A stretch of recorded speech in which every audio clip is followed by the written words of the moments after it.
فأنا ناصح لإخواني بالصدع بالحق تبيض وجوههم. السكوت في مسألة الحزبية يضرها، فاصدع بما تؤمر وأعرض عن المشركين. سلامي على دماج ورجالها والشيخ يحيى ودار العلم يا سعد بانيها. Bismillahirrahmanirrahim. Kita masih di akhir muka surat 86. Masih manhaj salaf di dalam menaati wulatul umur di selain maksiat. Yang ketiga, waqala Syekhul Islam Ibnu Taimiyah rahimahullah, wala'allahu la yakadu yu'rafu ta'ifah. Boleh jadi hampir tidak dikenal sekelompok orang kharajat ala dhi sultan yang memberontak kepada penguasa illa wa kana khurujuha minal fasad, kecuali dalam keadaan kerusakannya itu pemberontakannya itu menghasilkan, melahirkan kerusakan mahwa a'zam, yang lebih besar minal fasadil ladzi azalat, daripada kerusakan yang mereka singkirkan, yang mereka hilangkan. Tujuannya adalah membuang penguasa yang zalim misalkan. Tapi dengan cara pemberontakan, jelas penguasa tak mau disuruh turun untuk turun. Orang sudah mabuk kekuasaan, jelas ingin ingin mempertahankan diri. Ya akhirnya memang kerusakannya lebih besar. Seperti yang paling dekat berarti pemberontakan siapa? Ahlul Madinah kah? Di peristiwa Hurrah itu, peristiwa Harrah, yang mati sampai 1 juta lebih. Dan ada 1000 wanita yang hamil dalam keadaan tidak ada suami. Karena Yazid bin Abi Sufyan dia menghalalkan Madinah sampai 3 hari. Na'udzubillah. Akhirnya kerusakan jadi lebih besar lagi, banyak sahabat dan tabi'in yang meninggal dunia. Kemudian di masa Bani Umayyah yang setelahnya, masa kekhalifahan Abdul Malik bin Marwan, jelas banyak pemberontakan. Nah, dia memilih siapa? Hajjaj bin Yusuf untuk jadi panglima. Ya sudah, pembunuhan banyak sekali. Dan penguasanya tetap berkuasa, tak ada untungnya ternyata. Dan juga itu yang di mana? Yang di Hijaz, kemudian yang di Irak, pemberontakannya Abdurrahman ibnul Ash'as terhadap Hajjaj bin Yusuf. Itu juga sama, yaitu justru yang mati jadi banyak sekali. Hajjaj masih tetap jadi penguasa jadi panglima istilahnya. Sementara raja tertinggi tetap jadi raja tertinggi. Para ulama banyak yang terbunuh. Al Hasanul Basri sudah mengingatkan tidak boleh melakukan pemberontakan. Ini hukuman Allah, jangan dilawan dengan pedang. Tahu-tahu para fuqaha mengatakan tak perlu kalian taat kepada orang asing ini, karena Al Hasanul Basri memang beliau bukan orang Arab. Nah, beliau diejek. Tahu-tahu memang perang, kalau anak baca dalam sejarah itu kurang lebih peperangannya selama 30 kali perjumpaan dengan pasukan Syam. Selama 29 kali itu pasukan Abdurrahman ibnul Ash'as menang terus. Tetapi Hajjaj bin Yusuf memang bukan orang yang mau menyerah. Akhirnya perang sekali lagi, malah akhirnya dia yang menang. Ada kalau kita baca ada cerita panjang di situ bagaimana dia boleh mengalahkan para fuqaha yang boleh jadi niatnya ikhlas, tapi ya memang cara keliru, ya tidak betul akhirnya. Setelah perang itu akhirnya Al Hasan masuk ke medan perang, lihat keadaan setelah pasukan dari mana? Syam pulang. Ada sebagian fuqaha masih hidup tapi sudah berdarah-darah, mengatakan, wahai orang asing, kami menyesal kenapa kami tidak mengikuti ucapan Anda. Akhirnya dunia tak dapat, akhirat pun tak dapat. Nauzubillah. Belum lagi tatkala pemerintahan yang terakhir dari Bani Umayyah. Siapa itu? Marwan al-Ja'di. Dikatakan al-Ja'di karena dia belajarnya pada Ja'ad bin Dirham. Nah, dia diberontak oleh pasukannya Bani Abbasiyah. Siapa itu yang terkenal? Abu Muslim al-Khurasani itu. Padahal pasukannya Abu Muslim tidak sebesar pasukannya siapa tadi? Marwan al-Ja'di, yang waktu itu panglimanya kalau nggak salah adalah Nasr bin Sayyar. Tapi memang waktunya kalah, akhirnya memang kalah, pasukan pemerintah kalah. Memang akhirnya berjaya menaklukkan Bani Umayyah dan berdiri Bani Abbasiyah. Nampak berjaya, tapi lihat hasilnya seperti apa. Disebutkan oleh Imam Az-Zahabi di dalam Siyar, yang mati pada waktu itu adalah 2 juta orang. Kata beliau, kami suka apabila Ahlul Bait itu berkuasa, Tetapi apa gunanya kekuasaan tadi kalau ditebus dengan matinya kurang lebih 2 juta orang, 2 juta muslimin. Sementara satu darah muslimin aja itu nilainya lebih besar daripada langit dan bumi. Ma'ruf hadis-hadis tentang itu. Apa gunanya? Dan jelas apa, Bani Umayyah masih lebih baik daripada Bani Abbasiyah. Setelahnya malah jadi apa? Banyak keburukan, banyak kebid'ahan. Masih lebih baik Bani Umayyah. Kalau kita suatu pemerintah itu memerangi satu pihak pemberontak, adakah mereka berdosa? Contoh kalau kata dalam kes ini, mereka mempertahankan. Kalau dilihat dari dalil-dalil, memang apa? Kita diwajibkan membantu pemerintah. Kalau orang sudah dibaiat, maka apa? Kita wajib untuk apa? Membunuh orang yang dibaiat yang kedua. Rasulullah yang menyuruh, fadribu unuqal akhar. Penggal leher orang lain yang datang untuk apa? Dibaiat, datang untuk memecahkan tongkat ketaatan kalian. Adapun pemerintah yang dengan kedoliman mereka mikul dosa atas kedoliman selama ini.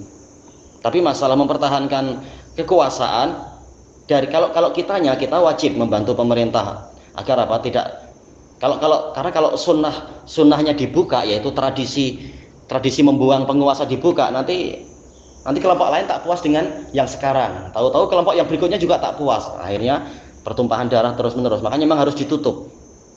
Adapun pemerintahnya sendiri, dia ditakut-takuti dengan dalil-dalil dia nanti akan bertanggung jawab atas semuanya dan sebagainya. Makanya orang-orang yang soleh tak mau jadi penguasa, tapi apa? Mau memberikan nasihat-nasihat, membimbing. Tapi kalau langsung berkuasa, ada yang jadi penanggung jawab di hari kiamat nanti.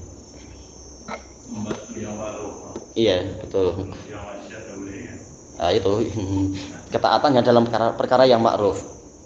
Sambil apa? Terus-menerus menebarkan nasihat-nasihat kepada pemimpin dan sebagainya.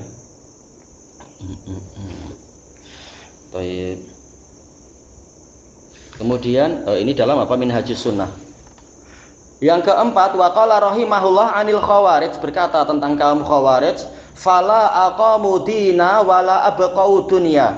Mereka tidaklah menegakkan agama dan tidak pula mereka mengekalkan dunia. Iya, dunia penuh dengan kekacauan, penuh dengan pertumpahan darah, rumah-rumah hancur dan seterusnya, kerusakan banyak sekali.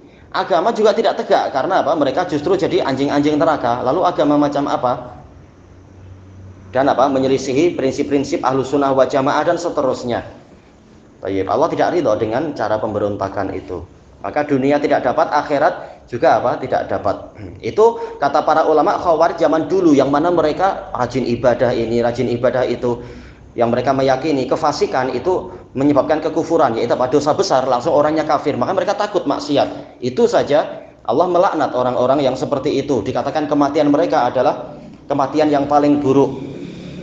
Dan Nabi mengatakan apa itu? Lain adraktuhum laqataltuhum qatla'at. Kalau aku mendapati mereka, aku akan memerangi, membunuh mereka seperti dibunuhnya kaum Ad. Jadi memang wajib untuk ditumpas, untuk dimusnahkan. Cuma kata para ulama itu Khawarij yang dulu. Gimana Khawarij sekarang yang demi politik siap berdusta, siap ini, siap berkhianat, siap bahkan apa? Tidak sholat beberapa hari dengan alasan ada yang lebih penting dan seterusnya. Dan siap untuk tidak menegakkan sunnah dengan alasan yang penting adalah masalah mendirikan hukum Islam katanya.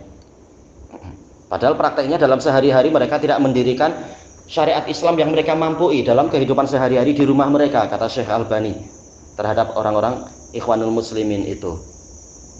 Nah, ini lebih parah lagi daripada Khawarij yang di masa lampau dari sisi itu. Yang kelima, waqala Ahmad rahimahullah, wala yahillu qitalus sultan, tidak halal memerangi penguasa. Nahi mungkar dengan lidah semampunya, dengan menulis, atau minimalnya adalah dengan hati dan berdoa dan semacamnya, bukan dengan cara peperangan. Walal khuruju alaih, dan tidak halal untuk melakukan pemberontakan kepada penguasa. Li ahadin minan nas, ya tidak halal untuk siapapun dari manusia. Bukan yang tidak halal untuk orang itu, kalau untuk kami halal, tidak ada.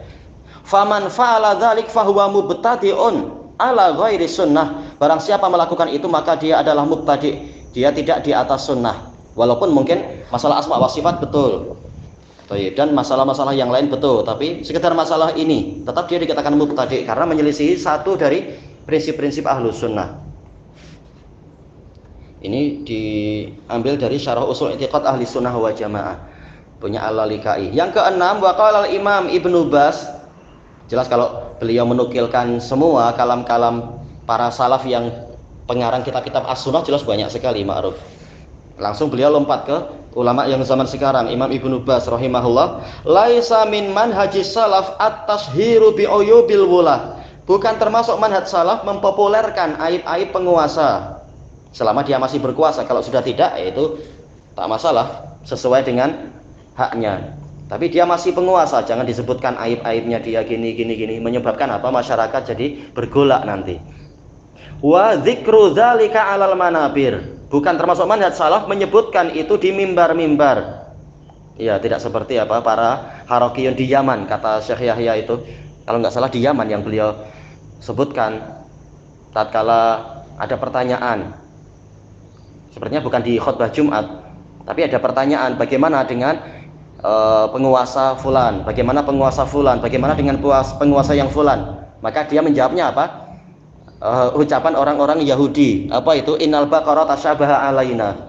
Sesungguhnya lembu-lembu itu samar bagi kami. Ini menghina penguasa, dianggap jadi lembu. Tayyib. Li'anna dzalika yufdi ilal inqilabat. Karena disebutkannya aib-aib penguasa dengan di mimbar-mimbar dan semacam itu, juga di surat-surat kabar, ini akan menyebabkan terjadinya pemberontakan, inqilabat, penggulingan kekuasaan. Orang sudah dipupuk kebencian, akhirnya ingin betul-betul jadi oposan, apa itu namanya? Jadi apa? Pembangkang. Wa adami sam'i wa ta'ah, tidak mendengar dan tidak mau taat. Fil ma'ruf, dalam perkara yang ma'ruf. Ahlus Sunnah tidak memberontak, tapi kalau maksiat memang kita tidak ikut. Tayyib. Wa yufdi ilal khurujil ladzi yadurru wala yanfa, dan akan menyebabkan timbulnya pemberontakan yang mana itu membahayakan dan tidak bermanfaat. Tayyib. Tidak seperti apa sebagian khawarij di Indonesia, kata teman-teman. Sebagian mereka ada yang kemudian tobat dari itu. Yaitu apa? Setiap kali lampu merah langsung mereka menerjang. Langsung apa? Tetap melanggar dengan alasan apa? Wa in ata'tumuhum innakum lamusyrikun. Kalau kalian taat pada penguasa itu berarti kalian musyrik. Padahal ini masalah lampu merah demi kemaslahatan sendiri. Baik, itu adalah perkara yang ma'ruf, adanya lampu merah dan lampu hijau itu. Ini diambil dari kitab apa ini? Oh, dari kaset rekaman Ta'atul Wulah. Yang ketujuh, waqala al-Imamul Wadi'i rahimahullah, wa a'dhamu fitnatin ubtuliya bihal muslimun al-khuruju ala wulatil umur. Fitnah yang paling besar, fitnah dalam artian apa? Ujian atau kekacauan, yang mana kaum muslimin diuji, dicabar dengan itu adalah pemberontakan kepada penguasa. Dengan apa? Berbagai macam syubhat keagamaan, menggunakan dalil ini, dalil itu, fatwa ini, fatwa itu. Akhirnya apa? Orang jadi yakin, oh ini memang wajib dijatuhkan penguasa ini.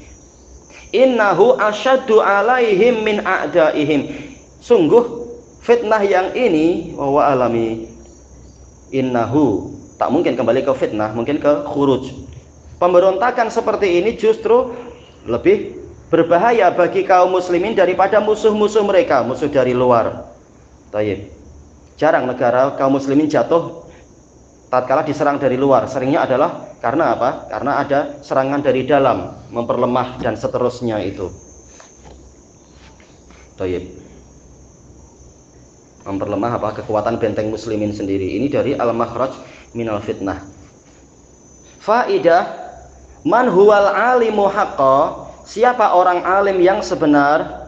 Qala Ibnu Sa'ad akhbarana Affan bin Muslim, Affan bin Muslim As-Saffar yang dijuluki sebagai apa? Dabatu Hamad, murid terbaiknya Hamad bin Salamah. Dikatakan dabah karena apa? Dia sering bawakan buku gurunya itu. Qala haddatsana Zuraik ibnu Abi Zuraik.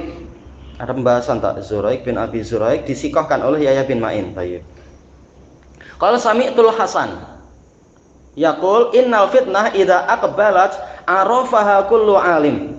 Sesungguhnya fitnah apabila dia datang, tiba, setiap orang alim tahu, orang jahil tak paham. Ini adalah mulai apa? Gejala fitnah. Wa idza adbarat arafaha kullu jahil. Apabila fitnah itu telah pergi, setiap orang jahil mengetahui, iya lambat. Nah, setelah keadaan kacau baru sadar, oh ini pintunya selama ini terbuka, kita tidak sadar. Taib, ini dalam Tobaqat, sanadnya sahih, tamam. Ini kalimatnya panjang, kita bahas besok insyaallah. Wallahu a'lam. Subhanakallahumma wa bihamdika la ilaha illa anta astaghfiruka wa atubu ilaik. Walhamdulillahirabbil alamin. Jazakumullahu khairan.